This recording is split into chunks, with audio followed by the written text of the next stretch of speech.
Ben ritrovati a Filo Rossonero qui sul canale YouTube di Radio Rossonera insieme a Carlo Pellegatti. Ciao Carlo. Buonasera a tutti, buonasera. Mi sposto così si vede il sole messicano. C'ho un sole messicano alle mie spalle. Eccomi qua. Carlo, Il parto sole. subito con un po'... mi hanno fatto, anzi ci hanno fatto tante domande su questa vicenda. Ovviamente ieri c'è stata questa confusione importante su Fofana, Sarà quindi perché ti amo. lascio a te spiegare, ammesso che sia spiegabile, un po' la situazione sul centrocampista. Allora, per quello che riguarda Fofana, in effetti non è semplice Mm. perché da quando seguiamo il calciomercato, ma non noi, tutti gli amici che ci stanno ascoltando, perché siamo tutti addetti o da spettatori o da cronisti o da appassionati, ma parte una trattativa, c'è una squadra che mette una cifra X, diciamo 25, e un'altra che mette una cifra Y, cioè la squadra proprietaria del cartellino dice 25, l'altra dice 15.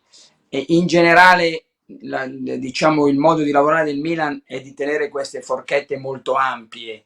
Ricordiamo che per De Ketelare eravamo partiti loro 34, noi mi sembra che eravamo quasi la metà. Chiaro che poi se si continua a dialogare poi una soluzione la si trova, se però i tempi si dilatano c'è sempre il pericolo che si subentri un problema, il giocatore che si faccia male, l'inserimento di una squadra di un altro club, ci sono mille variabili. Quindi questa è allora siamo arrivati a uno 25 e l'altro 15 e ci avevano detto, perché il Milan non è che parli molto, giustamente, legittimamente stanno attenti a quello che dicono, che il Milan sarebbe arrivato anche a, avevo capito io, 15, 16, 17. Poi invece l'altro ieri hanno parlato di 14, Mm. va bene. Ma è la prima volta che invece che la squadra proprietaria del cartellino a sua volta scende, l'altra sale e si trova al punto di incontro. Ma non capita, cioè non mi è mai capitato che improvvisamente a metà una dica: allora tu mi offri, se mi sei venuto un po' vicino, io avevo 25, sai cosa facciamo? Vado a 35. Sinceramente non lo so. Non vorrei che fosse un gioco che fa parte del mercato del Monaco, che probabilmente ha magari qualche altro interlocutore e allora vuole guadagnare tanto. Però con il rischio, vedi Skriniar, con il rischio, vedi Skriniar, con l'Inter che è rimasto poi con uno zolfanello in mano ha dovuto darlo via a zero. Quindi se il Monaco ha detto questo, forse ha veramente dei club che lo stanno corteggiando Fofana. Se però il risultato finale, che è quello che interessa, è che il Milan non ha Fofana, non ci va bene. Cioè soffriamo, cioè ci dispiace, cioè abbiamo perso il nuovo che sì. E ovviamente Rabiot e Samardzic vanno benissimo in tutt'altri ruoli. Mm. Noi stiamo cercando da 2 anni il che sì, l'abbiamo trovato in una nazionale francese e cioè, lo stesso Amrabat che ha le caratteristiche del giocatore forte a centrocampo, non costruttore di gioco, è un po' âgé, viene non è la stessa cosa che Fofana, è proprio il piano BC. Amrabat era perfetto come secondo al posto come alternativa a Fofana. Tu prendevi Fofana perché bisogna prendere un'alternativa al titolare e mettevi Amrabat, era perfetta. Amrabat sinceramente non è la stessa cosa è la stessa cosa di Morata. Morata è un grande campione, però noi pensavamo che il Milan mettesse i 40 e 50 dei Sesco, dei Sì. Gyökeres, ne vale che chiedevano 100, sto facendo degli esempi, o dei Divbuk, questi giocatori, Dovbik, scusate, e invece Morata che va benissimo, ma noi pensavamo di avere il centravanti dei prossimi 7-8 Sì, è anni. un concetto diverso Morata Eh, rispetto a... non ho detto che è un concetto più scarso, hai detto giustamente tu, è un concetto differente. E quindi questa è la situazione. Come finirà?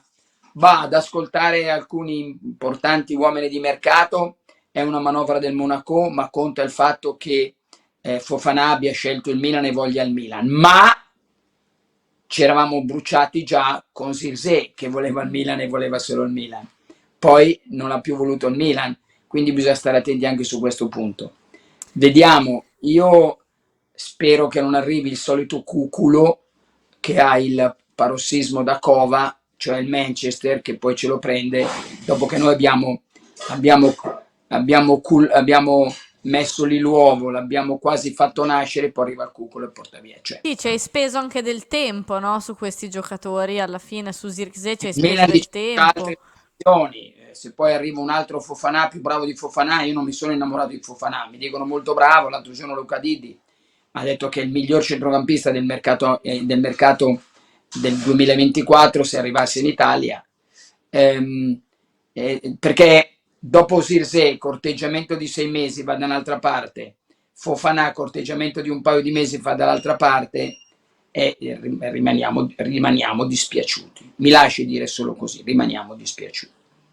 Carlo, volevo chiederti qualcosa su Morata. Prima l'hai nominato perché ieri ci è giunta la notizia che non arriverà il 5 a Milanello, ma il 10. Ovviamente i tifosi sono un po' allarmati perché è chiaro che il 10 è molto vicino, no, all'inizio del campionato.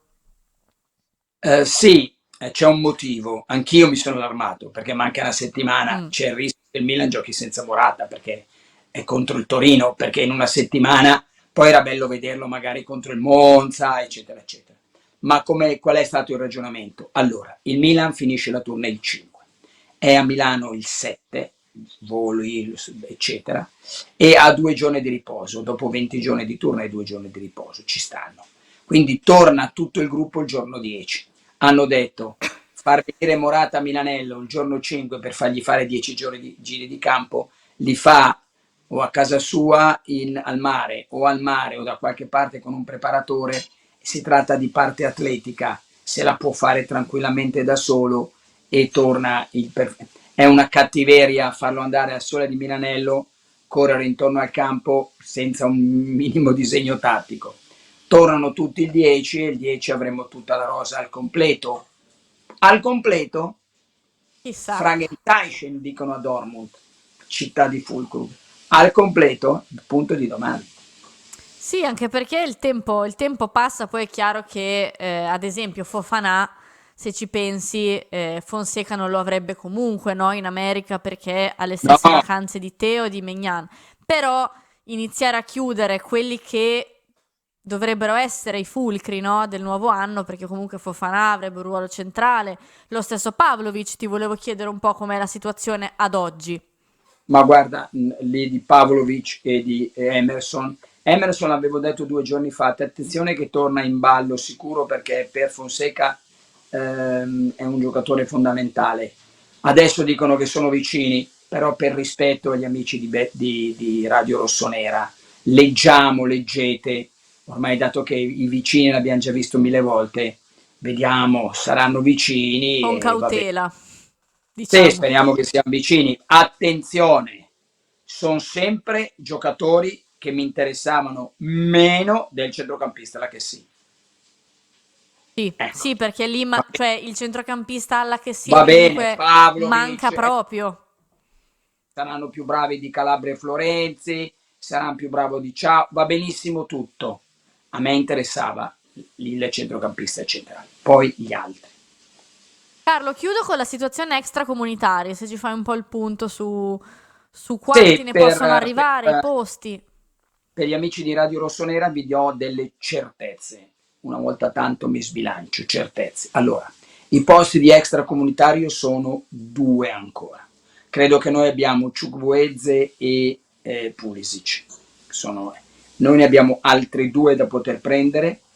E se noi prendiamo Pavlovic, serbo extracomunitario, e Emerson Royal, che se andate su Wikipedia Transfermarkt vi mette la doppia nazionalità brasiliana-spagnola, e invece non risulta che sia così, è brasiliano, quindi Emerson Royal e Pavlovic occupano gli altri 2 slot di extracomunitari.